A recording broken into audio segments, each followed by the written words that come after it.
இப்போ நம்ம தமிழ்நாடு ரொபாட்டிக்ஸ் லீக்னு ஒரு காம்படிஷன், எப்படி இந்தியாஸ் பிக்கஸ்ட் காம்படிஷன், அதை பெருமையாக சொல்லிட்டு இருக்கோம்ல. ஃபர்ஸ்ட் வந்து அந்த காம்படிஷனை நாங்கள் ஆர்சிசின்னு கண்டக்ட் பண்ணோம்.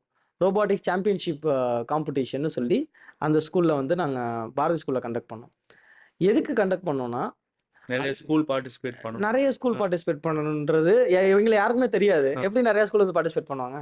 இந்த ஸ்கூல்ல படிக்கிற பசங்களுக்கு தெரிஞ்ச வேற ஸ்கூல் ஃப்ரெண்ட்ஸ் இருப்பாங்கல்ல, அவங்கள ரெஃபர் பண்ணுவாங்க. அவங்களையும் ரெஃபர் பண்ண சொல்லி அந்த காம்படிஷன் வர சொல்லி அந்த காம்படிஷன் ரொம்ப பியூட்டிஃபுல்லாக கண்டக்ட் பண்ணோம். அந்த ஸ்கூல்ல கண்டக்ட் பண்ணி அந்த பசங்களை வந்து வின் பண்ணோன்னே அவங்களோட ப்ரைஸை நாங்கள் ஸ்கூலுக்கு கொண்டு போனோம்.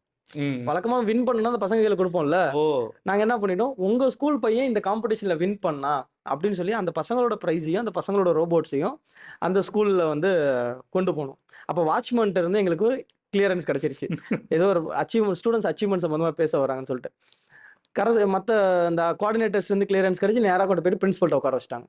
பிரின்சிபல்ட்ட உட்கார வச்சோன்னா பிரின்சிபல் என்ன சொன்னா, ஓகே நான் சொல்லும் போது இப்படி தான் சொன்னேன், உங்க ஸ்கூல் ஸ்டூடெண்ட் வந்து ஒரு பெரிய காம்படிஷன்ல பார்ட்டிசிபேட் பண்ணி வின் பண்ணியிருக்காங்க, இந்த ஸ்டூடெண்ட்டை நீங்க ரெக்கக்னைஸ் பண்ணுங்க ப்ரேயர்ல வச்சு அப்படின்னு சொன்னா, ஃபர்ஸ்ட் டைம் எங்களுக்கு ஆப்பர்ச்சுனிட்டி கொடுத்தது ஆல்ஃபா ஸ்கூல்.